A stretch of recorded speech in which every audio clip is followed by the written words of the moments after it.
Eh bien, bonjour à toutes et à tous. Ravi de vous retrouver. Nous sommes le 24 septembre 2021 et voilà, va démarrer dans quelques instants cette 12e édition des 24 heures pour rebondir.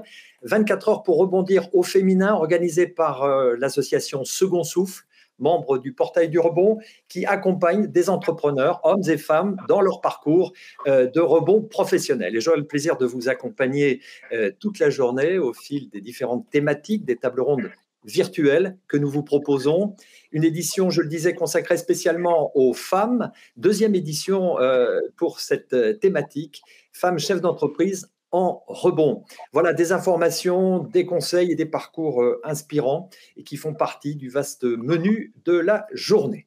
Voilà, chaque table ronde intégrera un temps d'échange avec vous, internautes, et nos invités. N'hésitez pas, bien sûr, à utiliser le chat qui est à votre disposition pour poser vos questions et nous en sélectionnons quelques-unes par webinaire pour nos invités. Voilà, sans plus attendre, nous allons donc lancer cette journée. Et je vais laisser la parole à notre premier invité, Monsieur André Bodson. Bonjour, vous êtes. Bonjour. Merci d'avoir accepté notre invitation. Vous êtes conseiller auprès de Madame Elisabeth Moreno, ministre déléguée auprès du Premier ministre chargé de l'égalité entre les femmes et les hommes, de la diversité et de l'égalité des chances. Alors malheureusement, Madame Moreno s'excuse parce qu'elle n'a malheureusement pas pu être des nôtres ce matin pour cause d'un empêchement de dernière minute. Le ministère, je dirais, auquel vous appartenez, défend donc la diversité, l'égalité des chances et l'égalité homme-femme. Où en est-on, Monsieur Bodson, aujourd'hui? Y a-t-il encore, je dirais, du chemin à parcourir? Quels sont encore les points de blocage et quelles sont vos différentes actions? Merci, merci Frédéric et merci Dimitri Pivot pour l'invitation. La ministre, en effet, aurait vraiment voulu se joindre à nous, mais vous l'avez dit, elle n'a pas pu au dernier moment, mais je vais représenter le ministère sur cette session qui est très très importante pour nous parce qu'on parle en effet d'entrepreneuriat féminin et d'émancipation économique. Sur votre question, cher Frédéric Lampire, on progresse et on y travaille dur, mais évidemment, il reste des choses à faire. Donc, si en fait, je reprends les différents compartiments du jeu, si vous me passez l'expression, qui correspondent à la définition du périmètre du ministère, vous savez qu'on est en charge de l'égalité entre les femmes et les hommes, de la diversité et de l'égalité des chances. Sur le point de l'égalité entre les femmes et les hommes, et je vais peut-être y passer un peu plus de temps, ce point-là, c'est d'abord un thème qui a été érigé en grande cause du quinquennat, vous le savez, par Emmanuel Macron. C'est un domaine où, en fait, tout commence. Ça nous éloigne un tout petit peu du business, mais vous le verrez, c'est fondamental. Tout commence par la protection des femmes contre les violences. Donc ça, c'est vraiment, si vous voulez, la base de la pyramide des besoins. On va parler d'émancipation économique dans 2 minutes, mais on veut d'abord, vraiment dans ce ministère, protéger l'intégrité physique et psychologique des femmes en France. Et on a encore une situation aujourd'hui, même si on s'améliore, où tous les 3 jours en France, une femme meurt sous les coups de son conjoint ou de son ex-conjoint. Et c'est une situation qui est inacceptable dans notre pays. Donc, on a mis en œuvre, vous le savez, un Grenelle des violences conjugales qui a abouti à 46 mesures qui sont en phase d'exécution, mais c'est vraiment le premier point sur lequel se porte l'énergie de ce ministère tous les jours.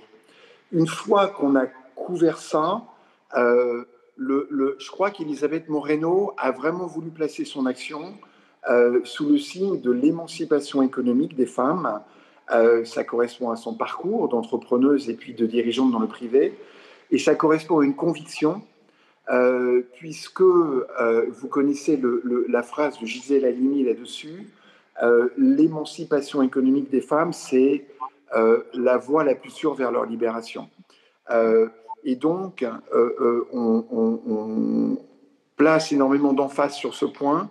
Je vais vous donner un seul exemple dans l'intérêt du temps, mais vous savez qu'on a fait adopter à l'Assemblée nationale, à l'unanimité au mois de mai, une proposition de loi pour l'accélération de l'égalité économique entre les femmes et les hommes, portée par la majorité, par Marie-Pierre Rixain, par Christophe Castaner, qui comprend vraiment des mesures qui vont changer la donne, on l'espère, pour les femmes de notre pays. Donc dans ces mesures, il y a la mise en œuvre de quotas de femmes dans le groupe des cadres dirigeants et des comités de direction des entreprises. Il y a des mesures très spécifiques en faveur de l'entrepreneuriat féminin, qui est notre sujet aujourd'hui, dont notamment des critères de mixité au sein des comités de sélection des investissements dans les banques et dans les fonds d'investissement. Donc juste un chiffre sur ça. Vous savez qu'aujourd'hui, quand vous êtes femme, à projet équivalent, vous avez 30% de moins de chances qu'un homme d'obtenir votre financement. Donc ça, pour nous, c'est inacceptable. Donc on a voulu cette mesure qui va conduire à mettre plus de femmes dans les banques en face des femmes porteuses de projets.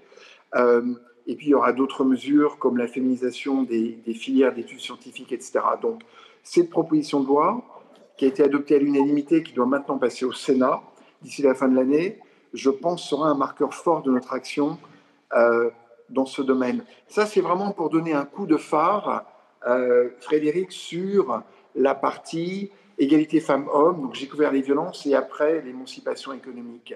Le deuxième domaine, et je vais aller très vite, c'est la diversité. Pour nous, la diversité, c'est avant tout l'égalité des droits pour toutes les minorités dans notre pays qui sont autant de richesses. Donc, on a fait de ce point de vue-là, on a mis en œuvre, par exemple, un plan spécifique pour les droits des LGBT, avec un volet entreprise qui est très important. On a un certain nombre d'actions de lutte spécifiques contre les discriminations. Donc, vous avez vu qu'on avait lancé une grande consultation citoyenne sur les discriminations qui va donner lieu à des annonces du Premier ministre prochainement. Et donc, on veut vraiment pousser les feux pour que chaque citoyen français puisse exprimer pleinement son talent et contribuer à la réussite sociale et économique de notre pays. Et le dernier point, c'est l'égalité des chances. Et pour nous, l'égalité des chances, ça veut dire l'égalité des opportunités et l'égalité des choix pour tous ces jeunes talents brillants qui sont pas forcément nés dans les milieux les plus favorisés, mais qui ont une volonté farouche de s'en sortir et qui peuvent contribuer énormément. Donc, ce qu'on veut vraiment, c'est créer la possibilité du mérite. Donc, la France est une méritocratie, un système méritocratique qui est pour l'essentiel merveilleux et unique, mais on veut ouvrir en grand les portes des entreprises et avant ça des écoles et des universités à ces talents. Donc voilà, c'est ça en gros nos trois grands sujets. On a fait beaucoup, il reste beaucoup à faire et on va se battre jusqu'à la dernière minute, jusqu'au mois d'avril pour continuer à faire atterrir nos sujets. Merci beaucoup, Monsieur Bodson, pour votre intervention et pour ce système méritocratique dont vous parliez et cette égalité des droits au travers de la diversité et de l'égalité des opportunités par rapport à l'égalité des chances pour amener effectivement une émancipation économique des femmes dans notre pays. Merci pour votre intervention et merci à Madame la Ministre également, que nous saluons bien évidemment pour cette journée. Je vais laisser la parole maintenant à Dominique Loiseau. Alors Dominique Loiseau, merci d'être là. Vous êtes présidente du groupe Bernard Loiseau. Alors, faut-il rappeler que vous êtes son épouse du grand chef étoilé Bernard Loiseau, qui nous a quittés il y a quelques années déjà, et que vous présidez le groupe qui porte son nom. Et votre fille, Bérangère, dirige aujourd'hui ce groupe avec son mari, Louis Ramé. Votre autre fille, Blanche, un autre B, comme Bérangère, est en cuisine avec le chef Patrick Bertrand. Et vous avez également un fils, Bastien, le troisième B, voilà, administrateur du groupe, et qui travaille dans le domaine de la transaction immobilière hôtelière. Voilà. Alors, Vous étiez ancienne professeure de microbiologie, vous avez rédigé des articles sur l'hygiène alimentaire et un certain nombre d'ouvrages avec votre mari sur la cuisine. Et donc, ce haut lieu très connu, cet établissement phare de votre groupe à Saulieu en Côte d'Or, le Côte d'Or, que vous présidez, où, avec 150 collaborateurs au total, et vous cumulez 4 étoiles au Michelin sur l'ensemble de votre établissement. Alors, rapidement, en 2008, le président Nicolas Sarkozy, à l'époque, vous remet la Légion d'honneur et dit de vous, vous auriez pu vous effondrer après le décès de votre mari. Vous avez relevé la tête et vous êtes battu pour faire perdurer, magnifier et sublimer votre entreprise. Alors, il y a des femmes entrepreneurs qui nous écoutent, qui ont sans doute, pour certaines, vécu peut-être des divorces, des décès. Comment se relève-t-on d'une épreuve comme celle-là, Dominique Loiseau? Disons que j'ai une capacité d'adaptation assez grande, hein, puisque je me suis adaptée à un certain nombre de métiers. Et ensuite, je me suis surtout adaptée à un grand chef, hein, parce que c'est l'ego des grands chefs, c'est quelque chose. Mais il faut arriver à faire avec et à se rendre utile et à sublimer tout cela.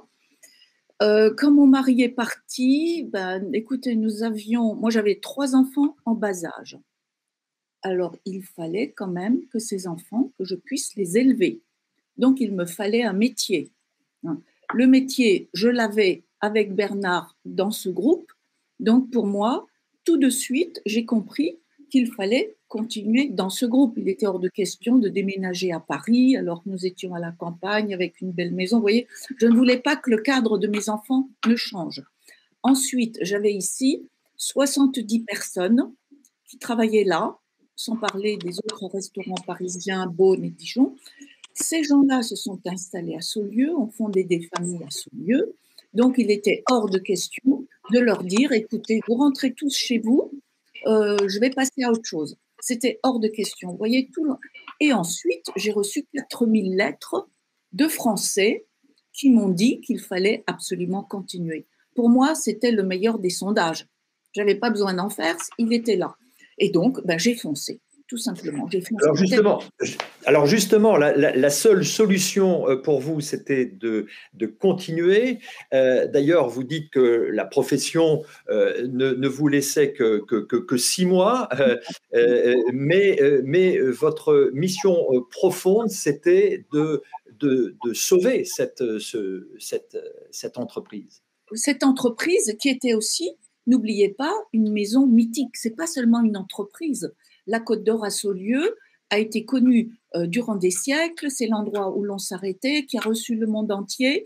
Donc, j'avais aussi une mission de pérennisation par rapport à la maison et à cette entreprise, à ce patrimoine gastronomique. Vous voyez ? Donc, j'avais plein de faisceaux qui m'ont tout de suite montré le chemin et je ne me suis pas posé la question parce que je suis alsacienne, je suis rigoureuse et besogneuse et je me suis dit, ma fille, il faut essayer. Si tu n'y arrives pas, tu auras au moins essayé. Et c'est comme ça que j'ai tout de suite continué. Alors, au final, qu'est-ce qui vous a vraiment aidé le plus dans tout ça? Est-ce que c'est votre famille, vos enfants, vos proches? Est-ce qu'il y a eu des… Voilà, comment vous pouvez l'expliquer, ça? Dans ma position de présidente d'une société cotée en bourse avec 3 enfants mineurs, c'est pas ma famille ni mon environnement ici qui allait m'aider.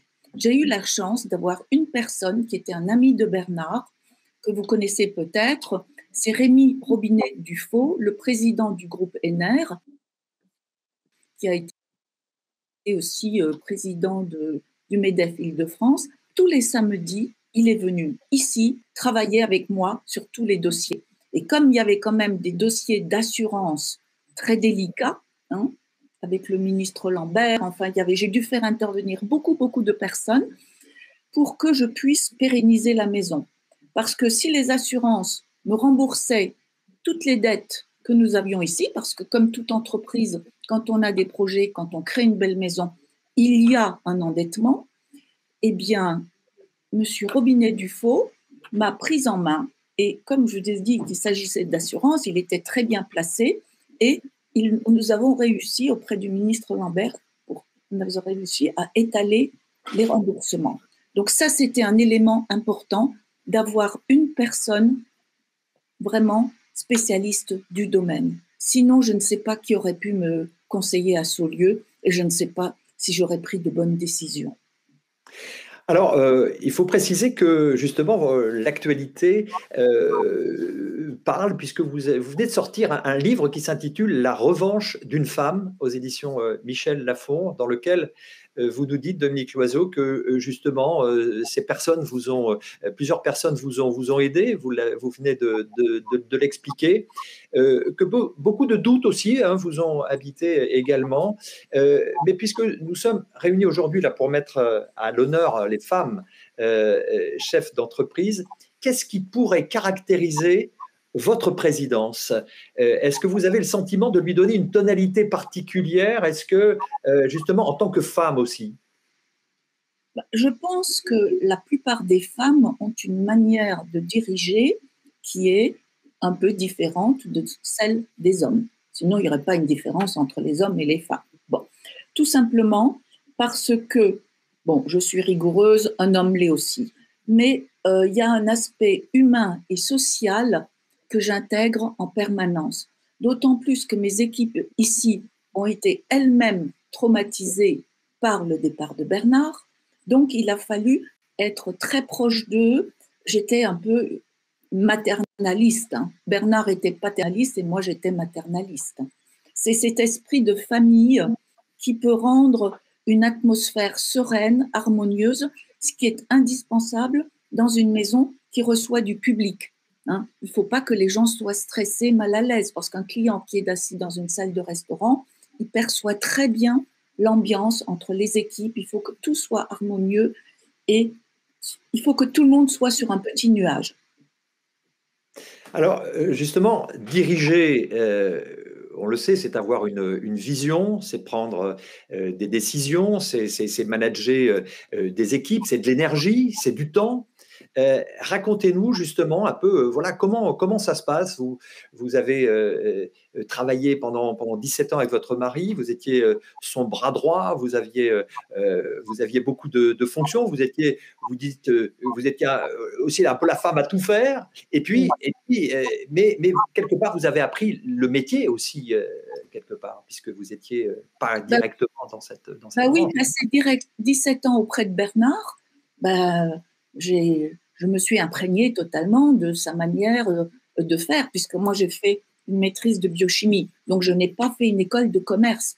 Ça m'a beaucoup un peu complexée, voyez-vous. Et d'ailleurs, j'ai eu la chance de faire une formation de coaching il y a quelques années à Dijon, qui m'a aussi redonné un peu plus d'assurance. Une assurance, le manque d'assurance ne s'est jamais senti, puisqu'ici je me sens chez moi, c'est ma maison.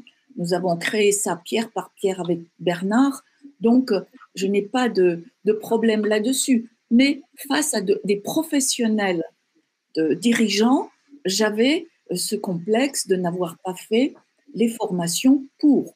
Mais je pense qu'avec beaucoup d'intuition, avec cette sensibilité féminine et surtout l'amour du client, puisque c'est ce qui dirige tout dans cette maison, c'est le client.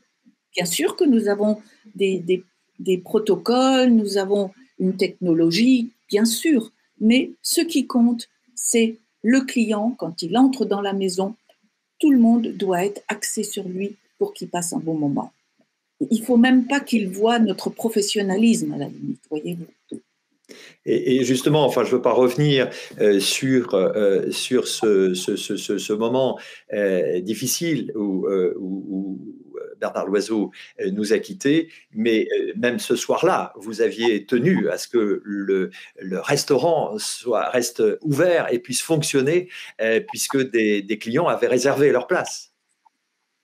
Oui, il y a des clients qui avaient fait 200 km, il y a des clients qui devaient célébrer quelque chose. Donc, il était hors de question de les renvoyer chez eux à 19h. Ce n'était pas possible.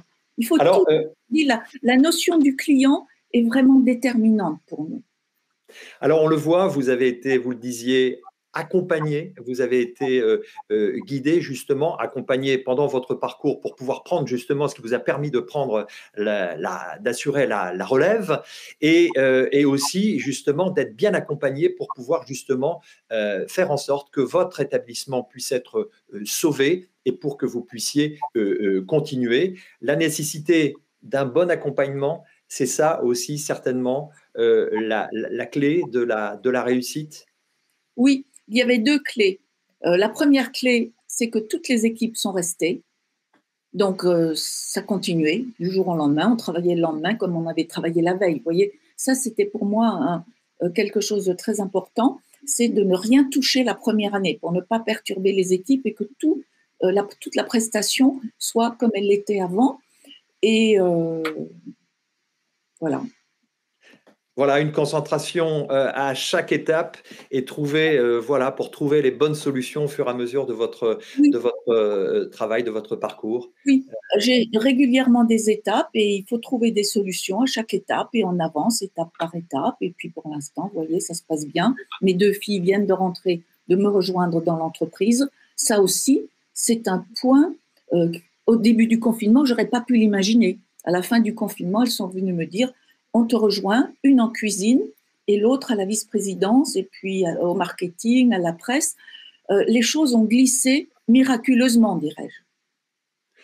Merci beaucoup, Dominique Loiseau, pour votre beau témoignage et je renvoie les internautes à votre ouvrage qui vient de sortir, qui s'intitule donc La revanche d'une femme aux éditions Michel Lafon. Merci beaucoup, Dominique Loiseau. Et justement, sur cet accompagnement dont vous avez pu bénéficier pour rebondir, assurer un beau rebond justement pour votre entreprise. Je vais laisser maintenant la parole à Dimitri Pivot, donc président. Je voulais juste rajouter un petit détail. Dans mes agendas d'étudiante, j'avais toujours deux phrases. Seul le travail ne déçoit pas et c'est une force pour une femme de savoir vivre seule, de ne pas être dépendante d'un homme. Et ce sont ces deux phrases qui m'ont guidée. Voilà, vous rebondissez aussi sur la mission que s'est fixée aussi le gouvernement et M. André Botson le précisait justement, donner effectivement de l'indépendance et de la liberté aux femmes et de les protéger pour cela. Merci encore Dominique Loiseau pour votre témoignage. Dimitri Pivot, donc bonjour Dimitri, président fondateur de Second Souffle. Le rebond pour la femme chef d'entreprise, la femme entrepreneur est pour vous un sujet important et particulier. Et c'est pour cela d'ailleurs que vous souhaitiez que l'on s'y arrête lors d'une édition spéciale des 24 heures pour rebondir de Second Souffle, pour cette seconde édition sur ce thème. Il faut préciser d'ailleurs que vous avez créé l'association Second Souffle avec votre épouse, et l'équité est là est respectée. Un mot pour réussir son rebond, c'est l'accompagnement, là encore. Alors, merci Frédéric. Merci Madame la Ministre au travers de Monsieur Botson et merci Madame Loiseau et merci à tous les intervenants, les intervenantes et tous les participants et les participants. Alors, l'accompagnement, en effet, je pense que la réussite et le rebond d'ailleurs, réussite et rebond, sont directement liés à l'accompagnement. Je voulais juste, avant d'en arriver à ce point-là, mon cher Frédéric, c'est véritablement remercier Madame No, la ministre, déléguée auprès du Premier ministre sur l'égalité homme-femme, et puis Madame Dominique Loiseau. Parce que, alors moi je suis vraiment ravi, on a deux profils exemplaires. Deux profils exemplaires. Madame Moreno, on la connaît comme ministre, mais on le cite assez rarement. Elle a été aussi fondatrice avec son époux d'une entreprise de BTP. Donc, elle n'est pas que ministre, elle est femme chef d'entreprise et elle a été aussi, et elle a les deux pans, présidente d'un grand groupe international. Donc c'est vrai. Et puis derrière, c'est aussi toute la méritocratie française, c'est ce pays magnifique dans lequel on a cette chance de vivre, qui permet de faire grandir ceux qui ne sont pas forcément dans les meilleures situations à l'origine. Et ça, il faut le souligner. Et je ne parle pas uniquement quand on vit dans les cités, on parle aussi des territoires. Et puis, on parle aussi de ceux qui n'ont pas forcément les bonnes formations quand on arrive sur le marché du travail. Donc ça, je tenais à le souligner au travers du profil de Madame Moreno. Et puis, au travers du profil de Madame Loiseau, c'est la success story. C'est la success story aussi bien dans la réussite de la création de leur entreprise avec son époux et dans le rebond. C'est la success story d'un rebond absolument magnifique. Et c'est pour ça que j'invite tous les participants à passer par ce lieu, à aller voir ce groupe absolument magnifique. Et puis, alors, Dimitri, justement, pour revenir, permettez-moi de vous couper, mais puisque je vois aussi que le temps passe, donc pour revenir simplement sur cet accompagnement, qu'est-ce qu'il permet véritablement pour les personnes qui nous écoutent? Cet accompagnement permet quelque part de benchmarker un petit peu sur sa motivation, sur son marché, etc. Alors, expliquez-nous un petit peu. Alors, mon cher Frédéric, vous voulez m'emmener sur l'accompagnement. Mais je vais finir mon déroulement et puis je finirai par l'accompagnement parce que c'est en effet la pierre angulaire. Oui. Vous avez raison, Frédéric. Mais avant d'en arriver à l'accompagnement, il faut bien comprendre que avant d'arriver au projet, de se faire accompagner dans son projet, il y a vraiment tout un travail en amont à mener. Et là, on est sur le mois de la femme entrepreneur qui va être clôturé aujourd'hui par cette 12e édition des 24 heures pour rebondir au féminin. Et moi, ce que je veux à ce discours d'ouverture, c'est on va parler d'accompagnement, mais je veux surtout parler des femmes. C'est un sujet qui nous tient à cœur chez Second Souffle depuis le début de la création. Vous l'avez signalé, Frédéric, vous avez raison. J'ai pas créé Second Souffle. J'ai créé Second Souffle avec mon épouse. Et ça change fondamentalement la donne. Madame Loiseau l'a bien souligné tout à l'heure, et je vais confirmer ce qu'a dit Madame Loiseau. Une femme chef d'entreprise, ça n'est pas un homme chef d'entreprise. C'est une approche fondamentalement différente. Et je vais m'expliquer. D'abord, vous savez, nous, on accompagne des entrepreneurs en difficulté pour les amener à rebondir, avec ou sans leur entreprise d'ailleurs. Quand un couple nous appelle, 9 fois sur 10, c'est l'épouse qui nous appelle, pas l'époux. Et ça, c'est très factuel, c'est très significatif. C'est-à-dire que les femmes, dans le pilotage de l'entreprise, dans la gestion des difficultés, ont certainement moins d'ego et sont certainement beaucoup plus pragmatiques. Voilà. Et ça, c'est important de le souligner. Premier point. Le second point, rapidement. Et c'est pour ça qu'on veut mettre l'accent sur ces journées 24 heures pour rebondir au féminin. Quand une entreprise liquide, 75% des couples divorcent. D'accord ? Et on sait très bien que quand un couple divorce, 75% des enfants sont à la charge de la maman. Ce qui veut donc dire que quand on veut rebondir et qu'on est une femme chef d'entreprise, c'est plus compliqué parce qu'on a moins de mobilité. Et on a aussi besoin de plus de besoins financiers. Et d'ailleurs, le discours de Mme Loiseau reprend exactement ce constat-là. Elle a bien mis qu'en premier lieu, c'était ses enfants. Les enfants. Voilà. Et donc, c'est pour ça que chez Second Souffle, quand on dit rebondir au féminin, c'est fondamentalement de rebondir au masculin. Ça fait depuis longtemps. Au départ, on nous prenait un peu pour des farfelus en nous disant « mais non, c'est la même chose ». C'est fondamentalement différent. Voilà. Alors ça, c'est ce que je souhaitais dire. C'est vraiment, on a aujourd'hui 2 beaux profils de réussite exemplaire, de rebond exemplaire. Et puis, je souhaitais vraiment positionner dans le décor pourquoi chez Second Souffle, la femme entrepreneur est un vrai sujet et les 24 heures pour rebondir au féminin est un sujet qu'on a pris à bras-le-corps et qu'on va toujours mener. Voilà. Ensuite, l'accompagnement. Et ben chez Second Souffle, j'y arrive, mon cher Frédéric. Il est 20 et 30. Voilà, ben, l'accompagnement chez Second Souffle, c'est très simple. C'est aujourd'hui, quand vous êtes en difficulté, rejoignez-nous chez Second Souffle. Vous allez vous faire accompagner par un, par une marraine, peu importe, pour vous permettre, lorsque vous êtes en difficulté, lorsque vous êtes en procédure, ou lorsque vous n'avez plus votre entreprise, pour rebondir professionnellement. Et quand on rebondit professionnellement, on rebondit aussi familialement. Voilà. Mais c'est pas que ça, Second Souffle. Hein. C'est aussi de la prévention et c'est tout l'intérêt des journées 24 heures pour rebondir. Ce que l'on fait aujourd'hui, c'est tout l'intérêt aussi des webinaires que l'on mène. C'est de la prévention et c'est aussi de la formation. Mais pour cela, je vous invite à aller sur le site Second Souffle. Alors, je sais que derrière on presse, je vois dans le chat, on me dit vas-y, Dimitri, parce qu'on arrive à 10h30.